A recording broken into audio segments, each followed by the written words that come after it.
గుంతల రోడ్డుతో నరకయాతన మఠంపల్లి. భారీ వాహనాల రాకపోకలతో రోడ్డు ధ్వంసం. పట్టించుకొని ఆర్ఎండ్బి అధికారులు. ప్రమాదాల బారిన పడుతున్న వాహనదారులు, ప్రయాణికులు. ఇంకా ఎంతమంది ప్రాణాలు పోతే రోడ్డు మరమ్మతులు చేస్తారు?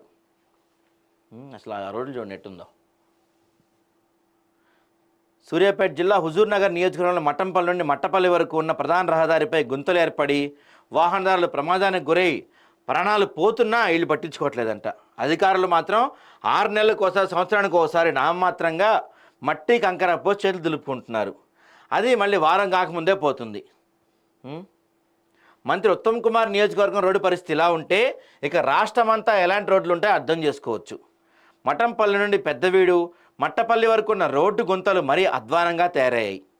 ఈ రోడ్డు మరమ్మతులైనా చేస్తారేమోనని వాహనదారులు, ప్రయాణికులు కోరుతున్నారు. ఆర్ఎండ్బి అధికారులకు ఎన్నిసార్లు వినవించినా చూస్తాం, చేస్తాం అంటున్నారు. ఎవరికైనా జరగరాని జరిగితే ఏం చేస్తారండి మీరు? ఎవరికైనా ఆ రోడ్లలో పడి జరగరాని ప్రమాదం అయితే అప్పుడు ఆలోచిస్తారు మీరు? ఇటీవల కాలంలో సుల్తాన్పురం దగ్గర భీమ్లా తండాకు చెందిన గుగులోతు శ్రీదేవి భర్త రంగా రోడ్డుపై ఉన్న గుంతల కారణంగా ద్విచక్ర వాహనం నుండి కింద పడి చావు బతుకుల మధ్య ఖమ్మం హాస్పిటల్లో చికిత్స పొందుతుంది. ఇలా ఎంతమంది ప్రాణాలు పోతే వీళ్ళు చేస్తారు?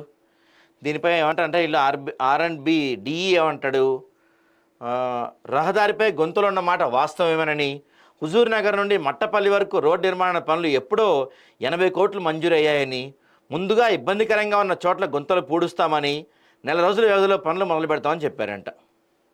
ఇంకెప్పుడండి ఈ నెల రోజుల వ్యవధిలో ఎవరైనా చనిపోయినా, ఎవరికైనా యాక్సిడెంట్ అయినా వాళ్ళ హాస్పిటల్ ఖర్చు ఎవరు భరిస్తారు? చెప్పండి, మీరు భరిస్తారా? గవర్నమెంట్ భరిస్తుందా?